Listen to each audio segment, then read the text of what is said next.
it is normal to be kind of bored or to think that the stuff you're saying is predictable or uninspiring, but you're not doing it to inspire yourself necessarily. And perhaps if you expect to be able to inspire yourself, then you're always going to be setting yourself up for a bit of a fall.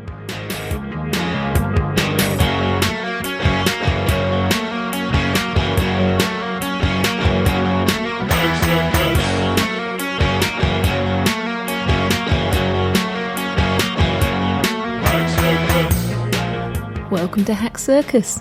A bit of a different one this week. I've decided that I'm going to try and talk to you a little bit about things to do with creativity. This show is all about going behind the scenes with creativity, so it's about showing the stuff you don't normally get to see because you normally just see the finished product or the sort of the polished persona of the creative artist, rather than finding a little bit more about what's going on backstage, as it were. So I thought I'd put this to Twitter. I asked if people had any questions and if there's anything that I could perhaps either know myself or go and find out and help out with, because my goal is always to be helpful, believe it or not. And we had a couple of really interesting ones, so I thought I'd address these, and we'll see. Hopefully you guys will find this useful. Do send me questions and points and things you'd like to see addressed in the show. It's really, really useful to me to get a sense, take the temperature and get a sense of what you all want. If you want to chat to me and ask me things, you can go to Twitter at Hack Circus or Facebook. Hack Circus Podcast is our page on there. You can email me, it's editor@hackcircus.com. If you can hear a distant rumble, it's the traffic going past outside my house. I basically live on a motorway. So, let's find some of these questions and see what you've got.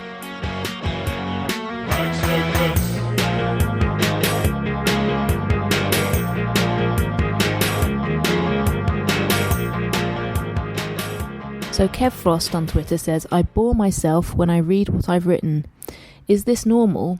Or am I just a very bad writer? Yeah, I think this is very much the same thing as listening to yourself back, which if you've ever tried to make a podcast, you'll know is really agonising for a long time until you kind of stop judging yourself and get on with the job. I think there's a similar cure for it, really, which is to think of writing as getting a message across rather than anything to do with yourself. And I think the same thing with performing on stage as well.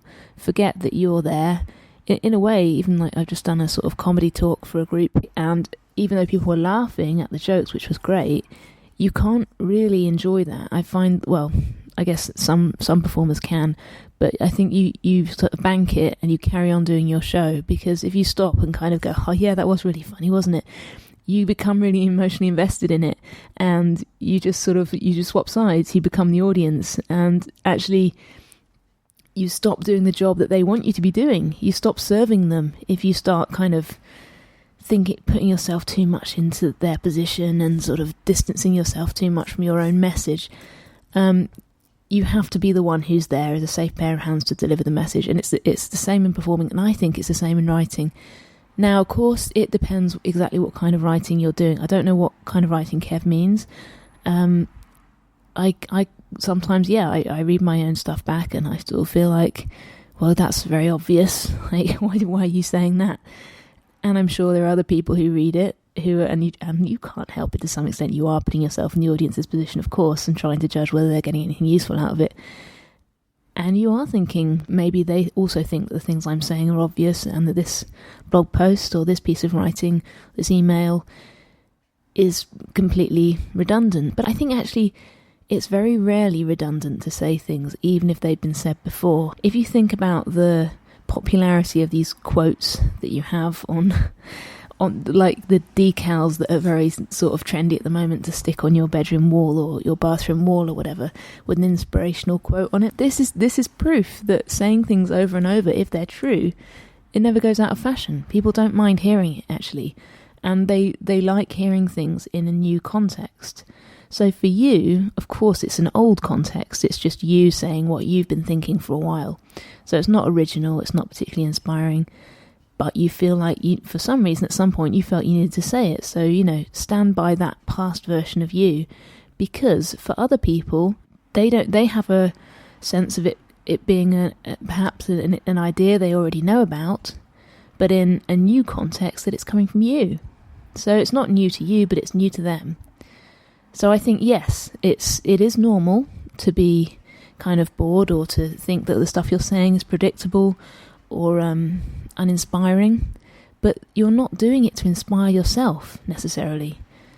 And perhaps if you expect to be able to inspire yourself, then you're always going to be setting yourself up for a bit of a fall, because inspiration comes from many places, but it's not usually from the depths of something that you've been thinking for a long time or you already understand. It's usually from elsewhere, I find anyway.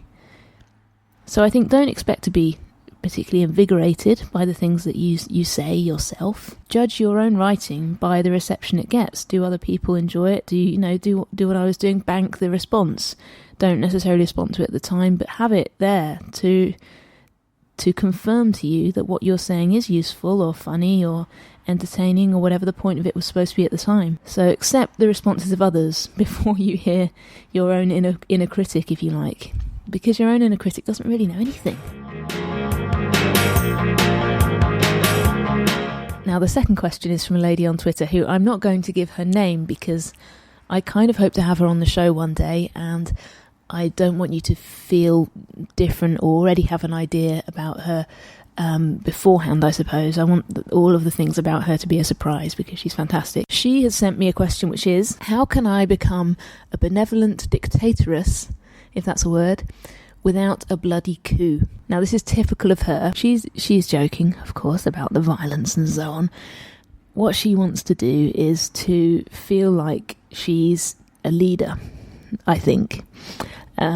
She wants to really feel like she's making a big difference, and benevolent because she's not evil, but dictatoress because she wants her ideas to have some standing in the community and to be accepted and to be embraced, and for the stuff that she thinks to really mean something and have a lasting impact. Embrace the extent to which you're already doing this, because the things this woman does are extraordinary. The things she's achieved, well, okay, I'll tell you a bit about her. She has created a community in her city, in the area where she lives, around the concept of play and playfulness. And she's created events, she's bought enormous pieces of equipment, she's raised huge amounts of money, she's been involved in loads of things, and she's just been fearless about asking for stuff. Now, I've come to the conclusion that this is one of the keys to what I would call a successful life, or to kind of achieving stuff that you want to, and not feeling regretful or not feeling sort of resentful or like you've just been waiting around forever. The key that I'm talking about is the ability to take action and to actually ask for things.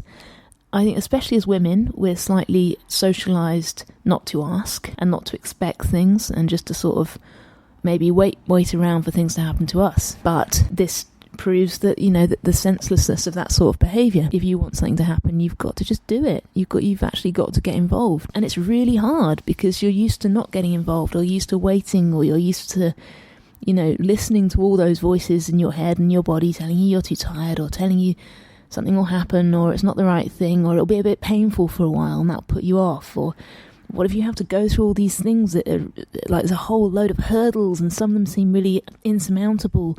Everything from, phoning round people who don't know you, to meeting people at events and asking them for things, or chasing up on people that you've only just met and having that sort of social awkwardness that you have to really push through. Now, all of that, I imagine she must have dealt with to have got to the point where she is now. So how you get to be a benevolent dictatress is to learn to ask, is to learn to go out, and this is something I've learned from her, really, which is the most amazing thing. And hopefully she knows this, that she is extraordinary in this way. She goes out and she finds ways of solving these problems. So how do you get your influence out there? How do you make your ideas come true in a community without upsetting people, or without causing a bloody coup, as she puts it? Well, the answer is, you know exactly what you want. You have a strategy. You write down your goals. You prioritise them, if you like. You know which one is the main one you want to achieve. And then you work through them and you do all the things necessary, and you appreciate that this thing that you want to happen is so important that it's worth putting your time into. So you don't have this, like, you don't have procrastination, you don't have, well, you will, of course, but you're aware of it as a problem. You don't have this issue of thinking, like, constantly making excuses in your head that you don't have the energy, or that it's not going to be worth it, or it'll be too painful. All of that, it's possible to jump over all those voices because the goal is so important. So what she has, and what one would need to achieve this benevolent dictatorship, is a goal that is so important. In your heart, it's the thing that you just can't let go of. You absolutely know that is the thing that you must do. It's one of these kind of self-help gurus. I think it might be Jim Rohn, who is amazing, by the way. If you don't know him, Jim Rohn, Rohn, look him up on YouTube. Yes, it's self-help stuff. Yes, a lot of it's quite annoying, but he is an amazing speaker. He is like he's like a church, a sort of Bible Belt evangelist, but of wisdom. And especially his early videos, I absolutely love his accent and his inflection. And I know a lot of people will hate it, but I find it really endearing and really engaging to watch. Anyway, he says something like, find your magnificent obsession, which I think is brilliant. It's like, find that thing that is so big and overwhelming that you can't not do, And Brian Tracy is another one of these guys. He's actually a salesman, sort of life coach, but he's written hundreds of books and is really successful and wealthy and quite fun to watch on YouTube also, and has some good wisdom on all this kind of stuff. He says, imagine that you're only going to live for another 5 years, something like that. What would you do? Like, how would you spend your time? What would be the thing that you would do with your time?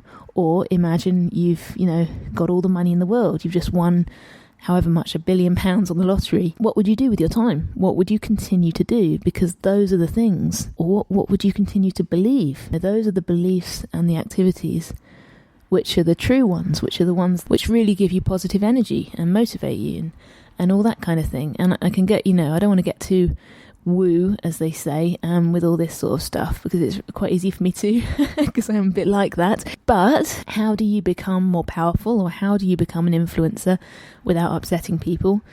You really connect with your integrity. You have this kind of, it feels a bit selfish, but every day you have to go, this is the thing that I believe in. This is the reason that I'm doing this stuff today.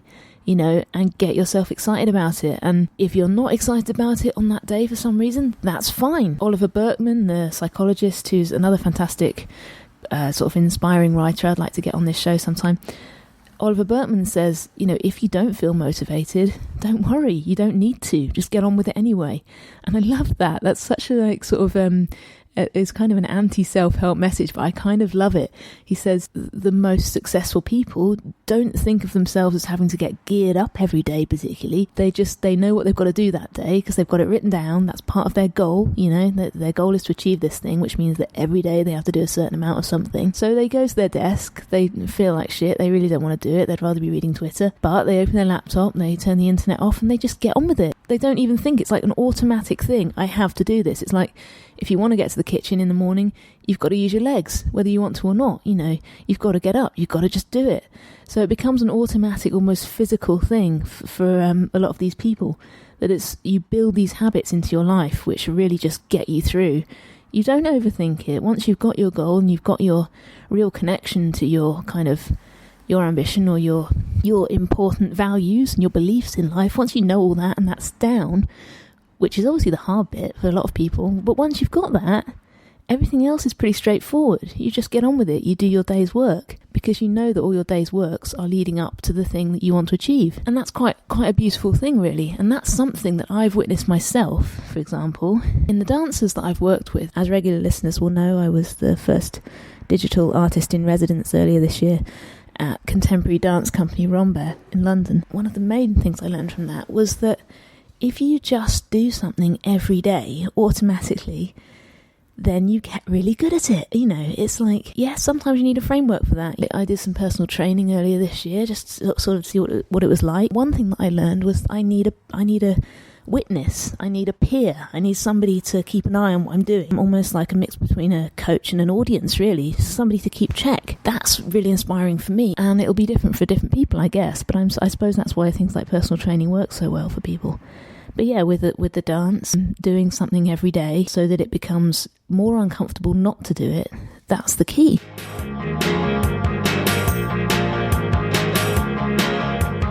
The question about becoming a benevolent dictator. The thing that I learned from dance is that everybody needs everybody else. Everybody needs help. The value of you being on your own or being free or being all powerful is actually quite a lot less than you think it is. Your value in life is in delivering a message, is in helping other people to see things about themselves that make them more comfortable and more happy. Your value isn't in imposing anything, it's kind of in enabling. It's in allowing other people to find these things. And again, the questioner absolutely knows this. She's an expert on this sort of thing. She's super wise. So I think the idea of becoming a dictator is a bit of a red herring, because it's not something she's ever likely to be, or really something she wants to be. But I think perhaps she wants to influence people who are perhaps obstacles to her achieving these goals, I suppose, and win them over. So maybe that's a different version of her question. How can I make people see the value in what I'm doing? I would say, again, it has to do with expressing and communicating the excitement and the passion and the real genuine, desperate enthusiasm you feel for this thing. The reason why it's so important to you is the reason it's important to other people, because they don't have anyone else to go on. You're the only conduit of your idea, so you have to show them what it is that you feel about it. There's no point hiding that, because that's the only place they're going to get it from. That's the only expression of enthusiasm they're going to get. It comes from your lips, and I think that's why she's done so well so far, and I hope that she'll continue to take courage and continue to communicate her enthusiasm in the way that she has done, and I think that will continue to work for her. And as I would say, celebrate the victories. Know that you're already doing really well, and that everything you're doing is hugely inspiring to lots of people. And this goes for anybody who's trying to do something difficult and creative. You're already an inspiration. You're already a minority. You're already an example for other people. You're part of a finite club of people who are trying to do this stuff, and people who are being looked up to by others who wish they were or want to be able to. So embrace that and celebrate it, and really take on the mantle of a role model, because that's what you are. And sometimes you can choose to be a role model. You don't have to wait to be selected as one. And that's the beauty, again, of taking action and not just waiting around. I hope this hasn't been too preachy, by the way. I feel quite passionate about some of these things.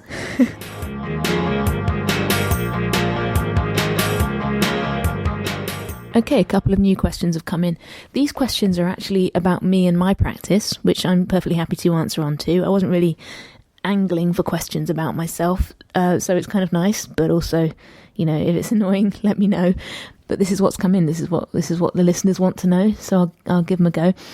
Somebody has asked, Neil Hopkins, Thermal Satsuma on Twitter, he's asked, do you listen to music or podcasts whilst working, or do you prefer silence? So I generally prefer silence. I would say the things I do when I'm doing sort of mental work, I can't, if I'm writing something, I can't listen to other people speaking at the same time. It sort of clashes in my head. I would prefer probably not to have music on. One thing I do find quite useful with writing is putting myself in different situations. So I need a change of scene every so often, so I'll go over to a cafe over the road, I'll go into town and do a bit of work there, and it just kind of slightly alerts different parts of my brain and helps with the thinking a little bit, I think, and just gets me moving a bit, and that also helps. But sometimes it can be a bit annoying, because obviously cafes are a bit unpredictable acoustically, and it can become quite distracting quite quickly in lots of ways. But I do need to get out of the house. I need different environmental stimuli to get my juices flowing, so to speak. If I'm doing something physical, and by physical I mean, this is physical for me, is putting magazines in envelopes. I've mentioned before, Hack Circus is also a magazine. When each issue comes out, I have to send all the subscriptions out to people, and this can take a day, really. Doing all the envelopes, all the addressing, and the posting process can take quite a long time. So what I tend to do while I'm doing all this is listen to Spotify. And one of my favourite things to listen to on Spotify at the moment is the soundtrack from the latest Muppets movie. Now, I know this sounds ridiculous and childish, but I find it really creatively inspiring, because I just think that the Muppet, I never grew up with the Muppets. I wasn't particularly a fan of it as a child or anything like that. But then Forgetting Sarah Marshall came out, and Jason Segel's character wanted to write a puppet musical and ended up doing exactly that at the end of the film, and it was just the most inspiring thing. And I watched that and thought, my God, who wouldn't want to write a puppet musical? And then, of course, Jason Segel in real life went on to revive the Muppets in their most recent incarnation in this film with Amy Adams, which is just an excellent film, so entertaining. All the songs are good, all really different to each other, and all genuinely funny, like whatever age you are. So I'm a big fan of Jason Segel, and I'm a big fan now of the Muppets, and generally of Muppet and puppet-related musicals. I co-wrote a puppet musical last year, some of you will know, and just the whole thing is really inspiring and fun to me. So uplifting music, definitely, while I'm doing physical things, is the short answer to that. But generally, as few sort of unpredictable distractions as possible while I'm doing real work. The second question that's just come in is from Rosa, our last week's guest on this podcast, in fact. Now, Rosa's question is really interesting because it's not really something I'd thought about. She says, do you have a favourite colour? If so, do you find it shows up in your work stroke visuals? One thing I noticed while I was doing my residency at the dance company that I talk about in this episode is that I kind of joked about it being the girliest residency that anyone had ever done. Everything I did seemed to have pinks and purples and sort of gold in them. So it was quite stereotypically feminine work that I was producing, in a way, I guess. And I don't think that was intentional or a conscious thing. I just thought it looked really pretty. Like I like the rainbow colours. I like as many colours as possible, I suppose, is the answer. And one of the dancers said to me when I was filming, last time I went down to film them with my thermal camera, oh, you love that filter, that's your favourite. And I thought, oh, shit, yeah, you're right, I do. It's one of the ones that has a really vivid pink in it, basically. It's kind of pink and blue.